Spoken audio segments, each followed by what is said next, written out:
नमस्कार दोस्तों, मैं मौजूद हूँ एक यूनिट के ऊपर जहाँ पे आज हम चेक करने वाले हैं कि इसका प्रेशर और टेम्परेचर कैसे घटता और बढ़ता है।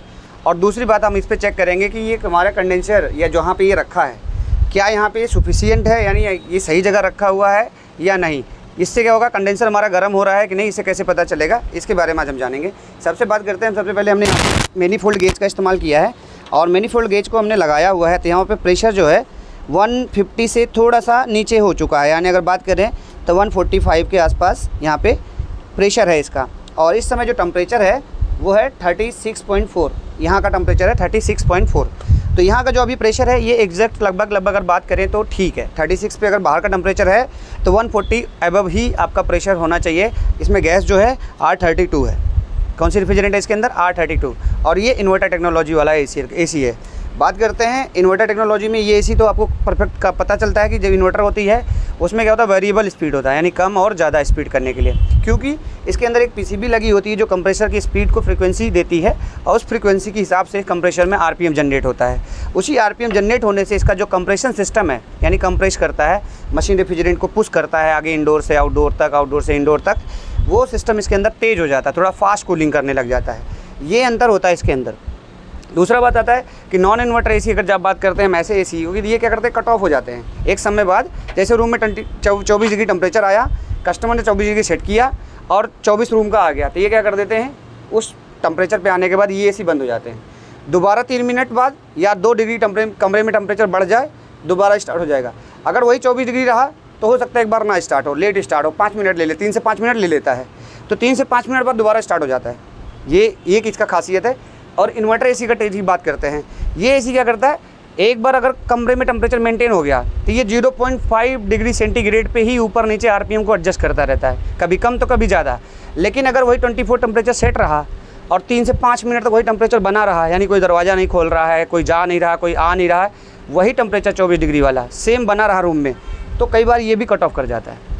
सेम टेम्परेचर रूम का बना रहे जो कस्टमर ने सेट किया है, और या फिर उससे 2 डिग्री नीचे चला जाए, यानी 22 चला जाए रूम का टेम्परेचर, तब ये कट ऑफ कर देता है। या फिर वही सेम टेम्परेचर 3 से 5 मिनट तक बना रहेगा, तो कंडीशनल है, ये कंडीशनल है, ऐसा हमेशा नहीं होगा, लेकिन कंडीशनल है। अगर ऐसा कभी हुआ, छोटा रूम है, एरिया बड़ा है, एरिया छोटा है, यूनिट बड़ा है, तो उससे क्या कई बार रूम में टेम्परेचर आ जाएगा और कट ऑफ भी कर जाता है, ऐसा पॉसिबल होगा, क्योंकि उसके बाद हम इसको प्रैक्टिकली में भी चेक करके दिखा सकते हैं। बात करते हैं यहाँ पे, अभी प्रेशर मेरा यही है, जैसे जैसे टेम्परेचर इंक्रीज करेगा उधर पीछे, अगर बाहर टेम्परेचर वहाँ पे सेट किया हुआ 24 और 24 आ चुका है, और वहाँ पे अगर टेम्परेचर अचानक मैंने 16 सेट कर दिया रिमोट से, तो इसकी आरपीएम और तेज़ बढ़ेगा। जब जब कंप्रेसर अपना आरपीएम बढ़ाएगा, ये प्रेशर नीचे जाएगा। अभी 150 से ऊपर था ना, नीचे चला गया और नीचे चला गया, देखोगे तो अभी गेज। और जैसे जैसे कंप्रेसर अपना स्पीड को चेंज करेगा, यानी जैसे वो हाई स्पीड पर जाएगा तो प्रेशर गिरेगा गेज में, और जब जब वो स्लो चलेगा तो प्रेशर बढ़ा हुआ भी मिलेगा, क्योंकि जब स्लो चलेगा कंप्रेसर तो प्रेशर क्या होगा, बढ़ेगा, और जब तेज़ चलेगा तो कंप्रेसर का प्रेशर घटेगा। ये प्रेशर, क्योंकि हम चेक कर रहे हैं लो प्रेशर साइड क्या करेगा, कम होगा, और जब स्लो चलेगा तो बढ़ेगा। ये अंतर आपको देखने को मिलेगा। दूसरी बात, अगर इसके टेम्परेचर को कम किया जाए कंडेंसर के, तब भी ये प्रेशर कम लेगा और करंट भी कम लेगा। अगर एम्पियर नापते ना, तब भी अगर यहाँ पर हम ठंडा पानी डाल दें, जैसे अभी प्रेशर दिखा रहा है 150, और यहाँ पर जो करंट आ रहा है, तो एक बार देखते कितना आ रहा है, इसको लगा देता हूँ मीटर।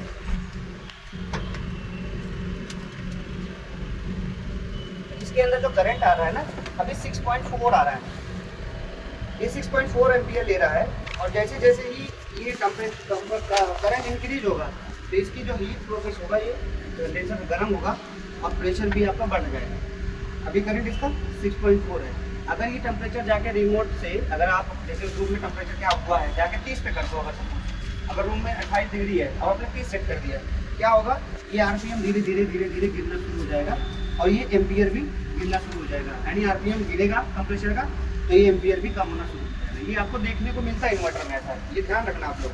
ध्यान आपको क्या रखना, बाहर का टेम्परेचर क्या है। आइए दूसरे टॉपिक की बात कर रहे थे कि हम इसको चेक कैसे कर सकते हैं कि कंडेंसर साफ है, गंदा है, या फिर एरिया इसके लिए सही नहीं है, बंद जगह में रखा गया है। तो हम इसके लिए क्या करेंगे, यहाँ का टेम्परेचर 36 है, तो हम इससे सामने निकलने वाले एयर के टेम्परेचर को नापेंगे, फिर इसके पीछे का नापेंगे। जैसे अगर पीछे का नापते हैं तो 36 ही है, देखते हैं कितना है।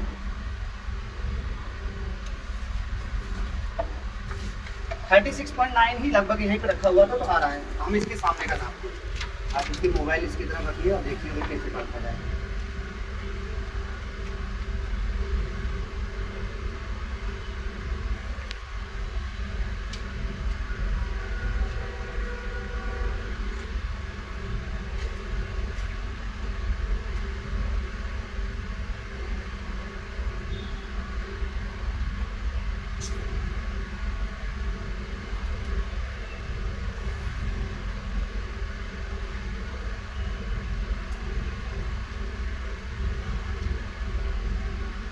अभी उतना स्पीड नहीं पकड़ रहा है, अभी स्लो स्लो हो गया ना, 46.7 आ गया। अभी देखो बहुत देर तक रुका हुआ है, अब थोड़ा पॉइंट भी उसका बढ़ नहीं रहा है। ऑलमोस्ट कितना है 46, 47.4, 48 तक जाएगा, धीरे धीरे जाएगा 48 तक। अब इतनी स्पीड से नहीं बढ़ रहा है ना, धीरे धीरे बढ़ रहा है, 48 तक जाएगा। तो ये दोनों का फर्क कितना हुआ दोनों टेम्परेचर में, 36 और 47 में 46, 36, 47 मतलब 11 से 12 के पॉइंट का फर्क आ गया।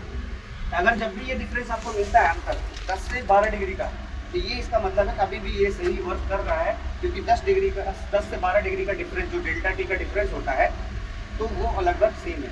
तो 10 से 12 का फर्क मिल रहा है, मुझे यहाँ 36 मिल रहा था, यहाँ 47 मिल रहा है, 47.8 मिल रहा है। तो ऑलमोस्ट अगर 10 से 11 डिग्री का फर्क पड़ रहा है, 10 से 11 डिग्री का डिफरेंस मिलता है, चाहे आप यहाँ नापो चाहे इंडोर यूनिट में नापो, ये अगर डिफरेंस मिल रहा है इसका मतलब है मशीन आपकी परफेक्टली ढंग से अच्छे से काम कर रही है।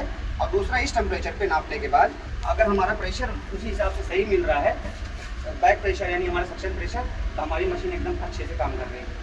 ये हो गया आपका प्रेशर और टेम्परेचर को लेके। यानी अगर मशीन को लेके आप कंफ्यूज हैं कि मेरी मशीन या कंडेंसर गर्मी निकल रही है नहीं निकल रही है, प्रॉपर काम कर रहा है कि नहीं कर रहा है, प्रॉपर कंडेंसर इसका प्रॉपर काम कर रहा है कि नहीं कर रहा है, यहाँ का हीट निकल पा रहा है कि नहीं कर रहा है, क्योंकि कंडेंसर क्या होता है, एक हीट एक्सचेंजर होता है, हीट को एक्सचेंज करेगा वो। जब हीट को एक्सचेंज करेगा तभी प्रॉपर वर्क करेगा, अदरवाइज प्रॉपर वर्क नहीं करेगा ढंग से। तो अभी फिर से वापस देखो 36.9, फिर से वापस टेम्परेचर 36 का हो गया। तो ये डिफरेंस आपको हमेशा नापना पड़ेगा, चाहे इंडोर साइड नाप रहे हो चाहे आउटडोर साइड। कभी भी गर्म होकर ट्रिप होने का कारण भी यही होता है, अगर कंडेंसर बहुत धूल मिट्टी से भरा हुआ है, धूल मिट्टी से एकदम खूब भरा हुआ है, होगा क्या, ये ज़्यादा गर्म मिलेगा। फिर जो 10-12 का फर्क मिल रहा था ना, फिर वो ज़्यादा का मिलेगा, 14, 18, 12 का मिलेगा। इसका मतलब क्या हो रहा है, पीछे तो गंदा है, इसकी हीट निकल नहीं पा रही है, इसकी वजह से ये क्या कर रहा है, कम निकाल रहा है हीट को। धूल मिट्टी का भी इसका एक कारण है आने का, ये सब आपको ट्रिपिंग से पता चल जाएगा। अब हम अगले पॉइंट पे आपको बात करके बताएंगे कम्युनिकेशन। तो कम्युनिकेशन इसमें कैसे चेक करते हैं। कम्युनिकेशन को चेक करने के लिए सबसे पहले यूनिट इन्वर्टर एसी होना चाहिए। इन्वर्टर एसी होता है क्या है कि वो इन्वर्टर टेक्नोलॉजी पे काम करता है। उसमें कुछ पार्ट, जैसे अगर हम नॉन इन्वर्टर के एसी की बात करते हैं, तो ये इन्वर्टर एसी क्या करता है, एक फिक्स करंट पे चलता है। जब भी स्टार्ट होगा, इसका जो रेटिंग करंट होगा यहाँ पे स्टिकर पे लिखा होगा, इसी स्टिकर के हिसाब से इसमें स्टार्ट उसकी रेटिंग करंट लेगा। जो उसका करंट लेगा वो इसका स्टैंडर्ड होगा, रेटिंग लिखा होगा कि अगर 8 एम्पियर लिखा है तो 8 एम्पियर लेगा, 6 एम्पियर लिखा तो 6 एम्पियर लेगा। बट हमारे मशीन के साथ ऐसा कुछ फिक्स नहीं होता है, अपने स्पीड के साथ करंट को कम करता है और अपनी स्पीड के साथ ही करंट को बढ़ाता है। अगर इस कंप्रेसर में आरपीएम बढ़ते हैं तो हमारा करंट भी बढ़ता है।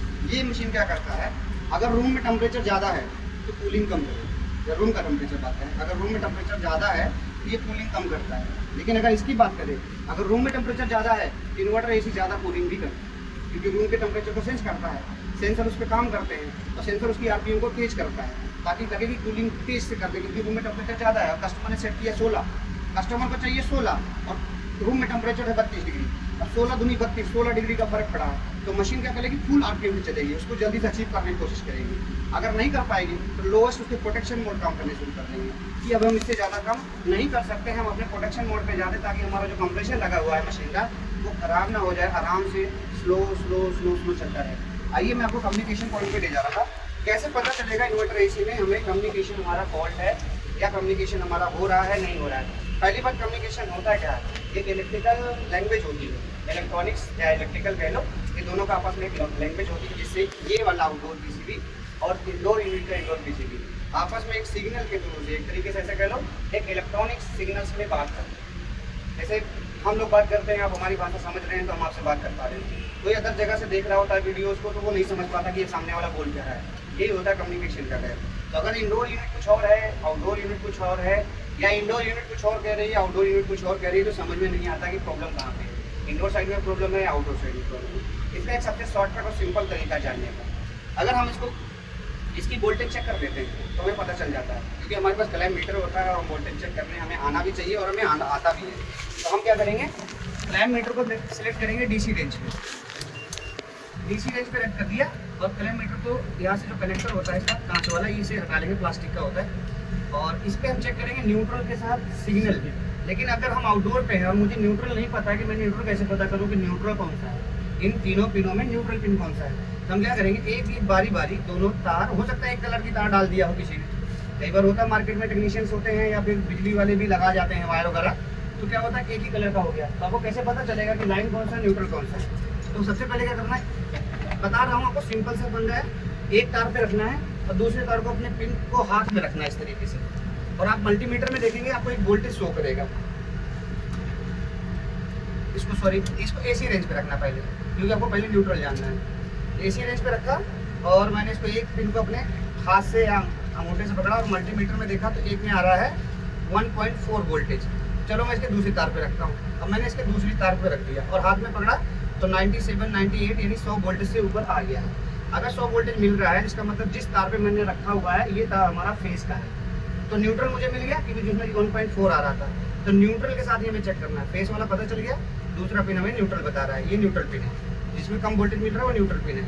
अब हम इस न्यूट्रल के साथ चेक करेंगे सिग्नल, और सिग्नल को चेक करने के लिए हमेशा न्यूट्रल के साथ चलता है, सिग्नल हमेशा न्यूट्रल के साथ चलता है। तो हमें इसके सिग्नल वाले पॉइंट को चेक करने के लिए डीसी रेंज पे लगाने पड़ेंगे। न्यूट्रल पहला पिन रखेंगे हम न्यूट्रल पे और दूसरा पिन रखेंगे हम सिग्नल वाले तार पे।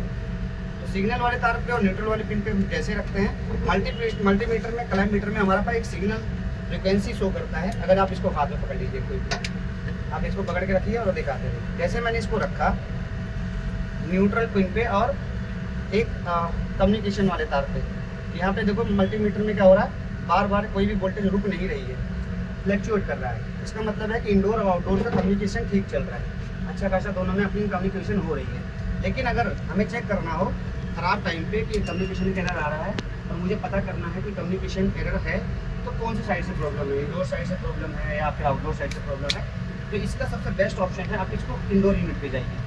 इंडोर यूनिट पे जाने के बाद सप्लाई ऑन करो, आउटडोर की तीनों तार बाहर निकाल दो, जो लगाते हैं लाइन, न्यूट्रल और सिग्नल, उसकी सारी तार बाहर निकाल दो और न्यूट्रल और सिग्नल पे ही सेम इसी प्रोसेस पे आपको वोल्टेज चेक करना है।